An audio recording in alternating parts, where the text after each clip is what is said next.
మనం ఏదైనా ఒక కేసుకు సంబంధించి ఒక లాయర్ ని కలిసినప్పుడు రెండు పద్ధతుల్లోనైతే వాళ్ళైతే డబ్బులు తీసుకుంటారు. ఒక పద్ధతి చూసుకున్నట్లయితే ఆ కేసు పూర్తయ్యే వరకు వాళ్ళైతే ఇంత అమౌంట్ అని మన దగ్గర నుంచి తీసుకోవడం జరుగుతుంది. అది కాకుండా రెండో పద్ధతి ఏంటంటే వాళ్ళు హీరింగ్ కి వెళ్ళినప్పుడల్లా మన దగ్గర నుంచి డబ్బులు అయితే వసూలు చేస్తారనమాట. సమ్ అమౌంట్ సుమారుగా ఒక 5,000 అనుకోండి. సో 5,000 అయితే వాళ్ళు హీరింగ్ కి వెళ్ళినప్పుడల్లా మన దగ్గర నుండి తీసుకోవడం జరుగుతుంది. దాని మధ్యలో డాక్యుమెంట్ ఛార్జెస్ అని వేరే వాళ్ళకి ఇవ్వాలని చెప్పి ఇలా కొద్దిగా మన దగ్గర నుంచి తీసుకోవడం జరుగుతూ ఉంటుంది. ఇది వేరే విషయం అనుకోండి. మీరు ఏదైనా కేసు విషయంలో ఏదైనా లాయర్ దగ్గరికి వెళ్ళారనుకోండి, మీ దగ్గర నుంచి ఎంత ఫీజు వసూలు చేశారనే విషయాన్ని అయితే కింద కామెంట్ సెక్షన్ లో అయితే తెలియజేయండి. ఇక మన దేశవ్యాప్తంగా లాయర్ల పరిస్థితి మనం చూసుకున్నట్లయితే దేశంలో ఎంతో శక్తివంతమైన లాయర్లు ఉన్నారు. లాయర్లని మనం తెలుగులో న్యాయవాదులు అని పిలుస్తారు. వాళ్ళు ప్రభుత్వం ప్రజల తరపున వాదించేందుకు తీసుకునే డబ్బు చూస్తే మరే వృత్తిలోనూ ఇంత డబ్బులు సంపాదించలేమని అయితే అనిపిస్తుంది. వీళ్ళు మన దేశంలో ఎక్కడ ఉంటారంటే ఢిల్లీలోని భగవాన్ దాస్ రోడ్ అని ఒకటైతే ఉందన్నమాట. అక్కడ ఎలైట్ క్లాస్ అని ఒక ఏరియా అయితే ఉంది. అక్కడ సీనియర్ అడ్వకేట్లు అయితే అక్కడైతే నివసిస్తూ ఉంటారు. వీళ్ళు ఒక్కో హీరింగ్ కి 5 లక్షల నుంచి 15 లక్షల రూపాయలు అయితే తీసుకుంటూ ఉంటారు. మీరు షాక్ కి గురయ్యారా? నేను కూడా షాక్ కి గురయ్యాను. ఒక్క మాటలో చెప్పాలంటే ప్రపంచంలోనే అధిక ఫీజులు వసూలు చేసే అడ్వకేట్లు ఈ ప్రాంతంలోనైతే నివసిస్తారు. మనం చెప్పుకున్నాం కదా భగవాన్ దాస్ రోడ్ అని. ఇది న్యూఢిల్లీలో ఉంది. ఇక్కడైతే లాయర్లు అయితే ఉంటారన్నమాట. అయితే మన దేశవ్యాప్తంగా చూసుకున్నట్లయితే టాప్ 10 లాయర్లు అయితే ఉన్నారన్నమాట.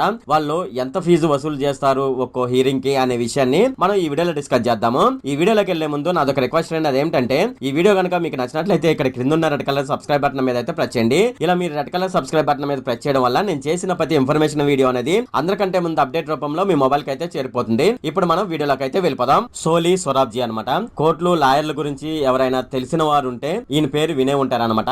దేశంలోనే అత్యుత్తమ లాయర్ గా ఈయనకైతే ఒక పేరు అయితే ఉంది. భారతదేశ మాజీ అటార్నీ జనరల్ గా ఈయన పనిచేయడం జరిగింది. ఈయన భారత రాజ్యాంగం అంతర్జాతీయ విషయాల్లోనైతే మంచి పట్టు ఉంది. అంతేకాకుండా దీనికి సంబంధించి ఎక్కువ కేసులు కూడా ఆయన వాదిస్తూ ఉంటాడు. సోలీ సొరాబ్జీ ఒక వాదనకు 1,25,000 నుంచి 2 లక్షల వరకు అయితే ఫీజు అయితే తీసుకుంటూ ఉంటాడు. పాలీ నారీమెన్ సుప్రీంకోర్టు స్థాయి వంటి కేసులను మాత్రమే ఈయన వాదిస్తూ ఉంటాడు. కనీసం ఒక్కొక్క కేసుకి 8 లక్షల నుంచి 15 లక్షల వరకు అయితే తీసుకుంటూ ఉంటాడు. ఈయన హైకోర్టు స్థాయి కేసులను అయితే అసలు వాదించడు. ఓన్లీ సుప్రీంకోర్టు స్థాయి కేసులను మాత్రమే ఈయన వాదించడం జరుగుతుంది. దేశంలో ఎంతో ప్రాముఖ్యత సంతరించుకున్న Golaknath, SP Gupta, TMA foundation వంటి కేసులను అయితే ఈయన వాదించడం జరిగింది. ఒక్కో హీరింగ్ కి ఈయన 25 లక్షలు తీసుకుంటాడు అనమాట. అయితే కొన్ని కేసులను అయితే ఈయన ఉచితంగా కూడా వాదిస్తూ ఉంటాడు. ఈయన 1951 నుంచి న్యాయవాద వృత్తులను అయితే ఉన్నాడు.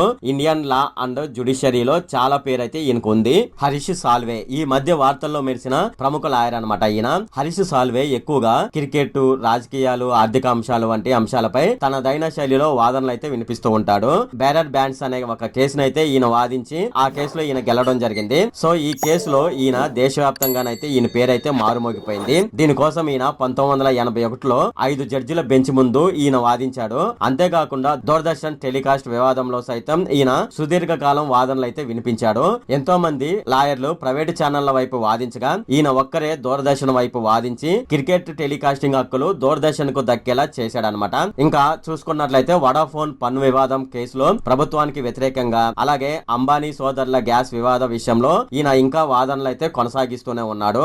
ఒక్కసారి ఈయన కోర్టులోకి అడుగు పెడితే 4.5 లక్షల వరకు అయితే ఫీజు అయితే తీసుకుంటాడు. రామ్ జట్ మలానీ ఈయన రాజకీయ వర్గాలకు సంబంధించిన ప్రముఖ లాయర్ అని చెప్పవచ్చు. ఎప్పుడు నిర్మలంగా కనిపించే ఈయన వయసులో చాలా పెద్ద. కోర్టులో వాదనలకు వచ్చినప్పుడు నవ్వుతూ నిదానంగా నడుస్తూ వస్తారనమాట. ప్రస్తుతం ప్రాక్టీస్ చేస్తున్న లాయర్లలో వయసులో అతి పెద్దవాడు ఎవరని చూసుకున్నట్లయితే రామ్ జట్ మలానీ అని చెప్పవచ్చు. హవాలా స్కామ్ కేసులో బీజేపీ తరపు ఎల్కే అద్వానీ వైపు ఈయన వాదించి గెలవడం జరిగింది. ఇంకా హర్షద్ మెహతా స్టాక్ మార్కెట్ కుంభకోణం, అలాగే పివి నరసింహారావు లంచం కేసులు ఈయన వాదించి వాటిలో గెలవడం జరిగింది. ఒక్కసారి కోర్టులో వాదించినందుకు 10 లక్షల నుంచి 20 లక్షల వరకు అయితే ఈయన ఫీజు అయితే తీసుకుంటాడు. ఈయన ఓన్లీ ఢిల్లీ హైకోర్టుకు సంబంధించినవి, అలాగే సుప్రీం కోర్టుకు సంబంధించిన కేసులు మాత్రమే ఈయన వాదిస్తూ ఉంటాడు. అయితే ఈ కేసులకు సంబంధించి ఈయన తీసుకునే ఫీజు 25 లక్షల కంటే ఎక్కువే ఉంటుంది. దీంతో దేశవ్యాప్తంగా అత్యధిక ఖరీదైన లాయర్ల జాబితాలో ఈయన చేరిపోవడం జరిగింది. కేటీఎస్ తులసి టాప్ 10 లాయర్లలో వినిపించే మరో పేరు కేటీఎస్ తులసి. ఈయన సుప్రీం కోర్టు స్థాయి కేసులు, అలాగే ఢిల్లీ హైకోర్టు స్థాయి కేసులు మాత్రమే ఈయన వాదిస్తూ ఉంటాడు. సుప్రీం కోర్టు కేసులు ఈయన వాదించినందుకు 5 నుంచి 7 లక్షల వరకు అయితే ఫీజు తీసుకుంటాడు. అలాగే ఢిల్లీ హైకోర్టు స్థాయి కేసుల్లో 8 నుంచి 9 లక్షల వరకు అయితే ఈయన ఫీజు తీసుకుంటాడు. చాలా సార్లు భారత ప్రభుత్వం తరపున సుప్రీం కోర్టులో వాదించిన అనుభవం అయితే ఈయనకుంది. ఈయన ఒక్కసారి కోర్టులో అడుగుపెట్టి కేసు వాదించినందుకు గరిష్ట గరిష్టంగా వచ్చినప్పుడల్లా 5 లక్షల రూపాయలు అయితే తీసుకుంటూ ఉంటాడు. ముకుల్ రోహత్ కి దేశ 14వ అటార్నీ జనరల్ ఆఫ్ ఇండియాగా పనిచేయడం జరిగింది. సుప్రీంకోర్టు సీనియర్ న్యాయవాది అయిన ముకుల్ ఇంతకు ముందు దేశ అడిషనల్ సొలిసిటర్ జనరల్ ఆఫ్ ఇండియాగా పనిచేయడం జరిగింది. ముంబై లా కాలేజ్ నుంచి ఈయన న్యాయవాది విద్యను అయితే పూర్తి చేయడం జరిగింది. గుజరాత్ 2002 అల్లర్ల కేసులో గుజరాత్ ప్రభుత్వం తరపున సుప్రీంకోర్టులో అయితే ఈయన వాదనలు అయితే వినిపించడం జరిగింది. అంబానీ సోదరుల గ్యాస్ వివాదం కేసులో అనిల్ అంబానీ తరపున ఈయన వాదించడం జరిగింది. ఒకసారి కోర్టుకు వచ్చి వాదించినందుకు 5 లక్షల వరకు అయితే ఈయన ఫీజు తీసుకుంటాడు. అభిషేక్ సింఘ్వి వాళ్ళ నాన్న లక్ష్మీ మాల్ సింఘ్వి అన్నమాట. అప్పట్లో దేశంలో మంచి పేరున్న లాయరు. అంటే అభిషేక్ సింఘ్వి వాళ్ళ నాన్న దేశంలో మంచి పేరున్న లాయర్ అన్నమాట.